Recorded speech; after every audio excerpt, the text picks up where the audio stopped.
Hi guys, this is Mrs. Gastler, and in this video we're going to talk about projectile motion. So we've talked about motion in one dimension, and that was a lot of fun because we got to use some kinematic equations, and those look like V naught equals, whoops, not V naught, VF equals V naught plus AT, and then we have VF squared equals V naught squared plus 2AD, and then we have D equals 1/2 AT squared plus V naught T. And they might look a little bit different on the equation sheet, and that's totally fine because you can add things in different orders. And sometimes they use delta X instead of D. In this situation, we're doing one-dimensional motion, and so that distance is that delta X in one dimension.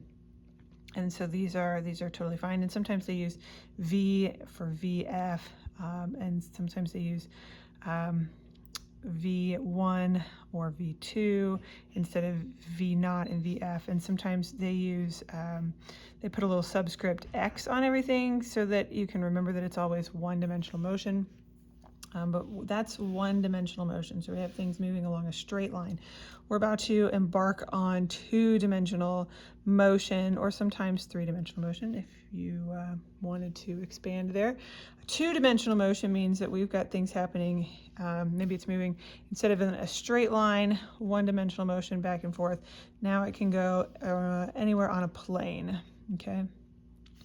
And so we have this X, and we have this Y movement here, and so it can go any direction that it would like to, okay?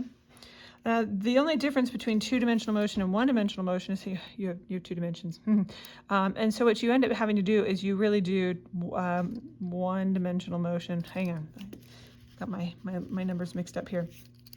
What you're going to do is you're going to do one-dimensional motion twice, okay? And so when you're figuring things out, you're going to have your 1D kinematics. Yeah, I didn't spell it right. Kinematics. There we go.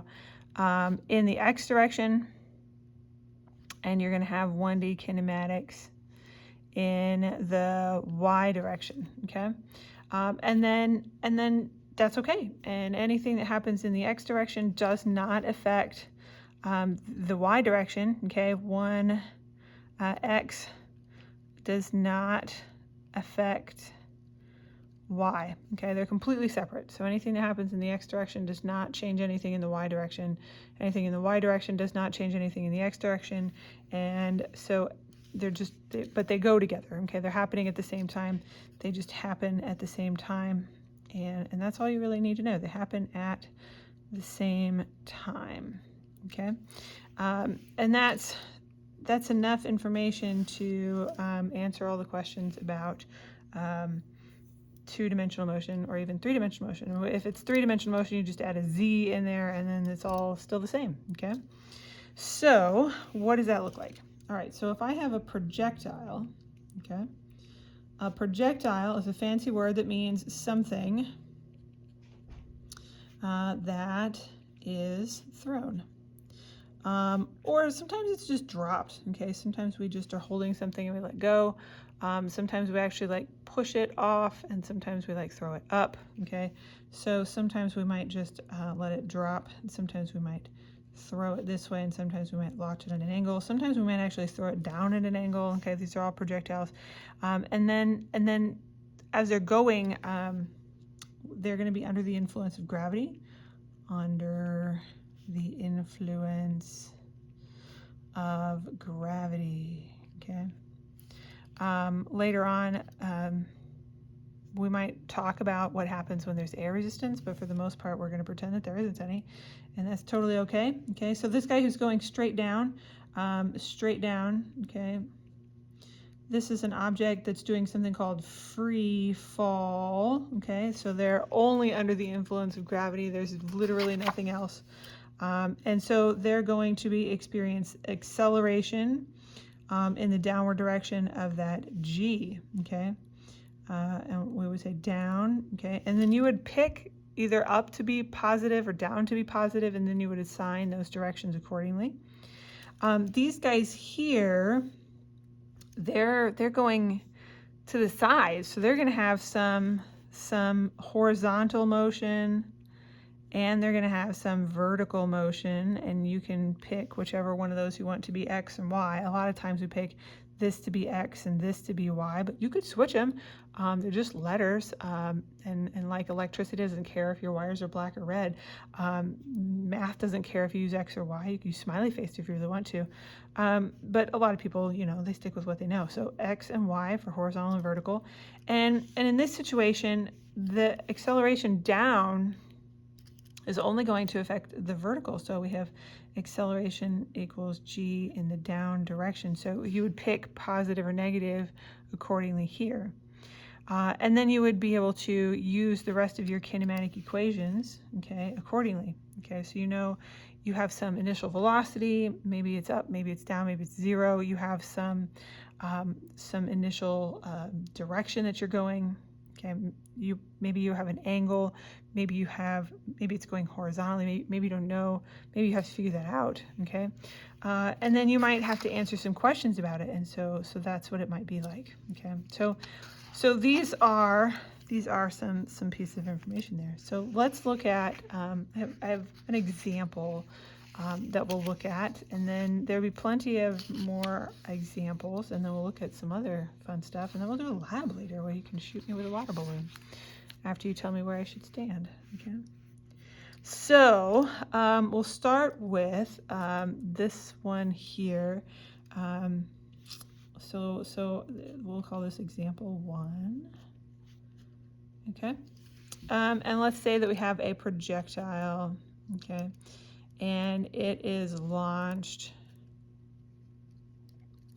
at an angle of 30 degrees, okay, at a speed, notice I use the word speed, which means, well, I guess its velocity would be this, but it's got an angle too. So it's a speed, it's got an angle of 30 degrees and a speed of 6 meters per second, okay?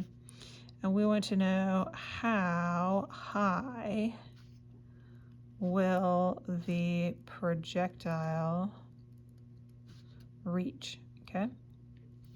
So the first thing I'm going to do is I'm going to draw a picture to like identify exactly what's going on here. So I've got my projectile, which I usually draw as a dot. You can draw it however you like. And I'm launching it at 30 degrees, which if I try to draw this kind of at a, you know, to scale sort of picture, there's some axes to look at. 30 degrees is like a third. That's like here. Maybe that's a little low. It's fine. Okay, so there's my velocity. So here's my angle right there. I'll just label it like this, 30 degrees, okay? And it's going 6 meters per second in that direction, okay?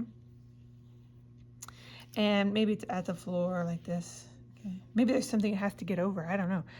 But it's got some velocity. That's the velocity right there. That arrow represents the velocity. So, and I want to know how high it goes. So the question is, so these projectiles, when they go, they follow a parabola, which we'll talk about here in a second. And so I really want to know, how tall does that parabola get, okay? And so if I take and I make that horizontal and vertical chart, because I really like charts, you don't have to like charts, but I really like charts, horizontal and vertical, you can just label it X and Y, or you can not even make a chart if you really want to. What do I know here? Well, I know that the acceleration in the vertical direction, which I'll label AY, is that G and it's down, okay? So that's going to be 9.8 meters per second squared down. I'll worry about whether that's positive or negative in a little bit, but I know it's down, so whichever way down happens to be, that's going to be what it is, okay? I also know that gravity is not pulling it to the side, so there is no acceleration in the X direction, so this is 0 meters per second squared, okay? Now this 6 meters per second with an angle of 30 degrees, okay?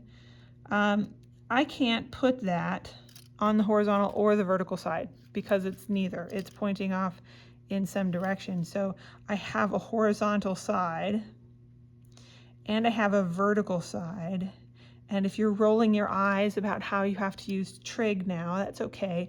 It's not so bad. This vertical side is the opposite, so that's going to be the sine. Sine of the angle is the opposite over the hypotenuse. So if I want the opposite, so we'll call this v, you know, for velocity, and we'll call it y because it's on the vertical side. Okay, so the vy is going to be the velocity times the sine of that angle, v naught. We'll call it v naught because it's the initial speed, right? V naught. Okay. So v naught in the y direction is that 6 meters per second times the sine of 30 degrees. I need to make sure my calculator is in degree mode because that would be bad if it weren't. And then vx, because that would be this side, cosine of the angle would be the adjacent over the hypotenuse. So this will be v naught whoops, I changed my letter there. Cosine of the angle, so v x will be 6 meters per second times the cosine of that 30 degrees, okay? And so now I know how fast it's going, okay? What I don't know is I don't know how far it's going to go. I don't know that. I also don't know how long it's going to travel. I don't know how far up it's going to go. We'll call this dy. I don't know what that is. And I'm going to put time in a special spot. Okay, I'm going to put time in like this little column right here because the time is the same. Okay, for both of them. I don't actually know how much time it's going to take to get up to the top, but I know that it's going to reach here and here. It's going to reach that point at the same time. Okay. And I have to be careful because I'm not talking about this spot and this spot. Those don't happen at the same time. So I might need to label my times a little bit more effectively and my distances a little bit more effectively too. And so I'm thinking about this. Let's see. I need to know when it reaches this. So now remember that my problem, it has two separate sides here, horizontal and vertical. My horizontal will not help me find this point because nothing special happens there. It just keeps going at a nice constant speed the whole time it goes because there's no acceleration. So nothing special happens here. But as it goes up, it's going to go up. And when it reaches this highest point, it's going to stop going up and then start coming back down so that v final speed in the y direction has to be 0 meters per second. Okay, so I really want to know how far up does it go when it reaches 0. So at this point, I have an acceleration and I have two velocities, and I just need to know a distance. I just have to find the right kinematic equation, and I have those jotted down over here. So I want the one that, let's say I don't have time and I need distance. So the equation that doesn't have time and needs distance is this one right here. So at this point, I have a formula that I can use to find the distance.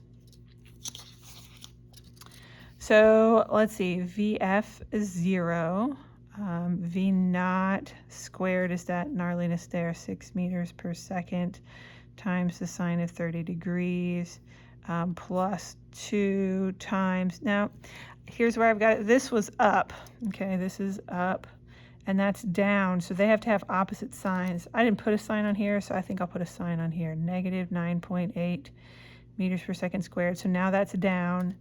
And then my distance is what I'm looking for, okay? And so I don't have a calculator nearby for me to be able to find the answer to this, but if you can solve this for D, then you will have an answer, okay?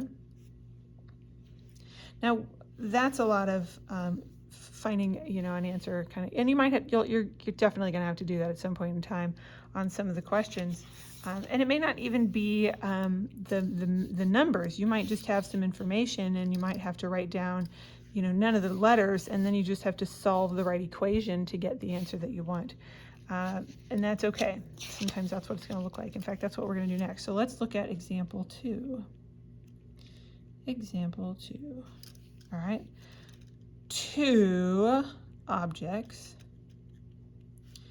are launched off the edge of a table. Okay. Well, it's not the same table. I should say, off the edge of tables. Okay. One is launched at a height of h. The other at, there should be a comma and a lowercase t, a height of 2h.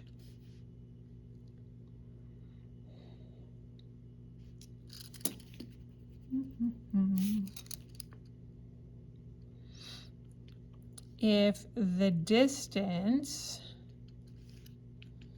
the first object lands is d, what is the distance the second object lands?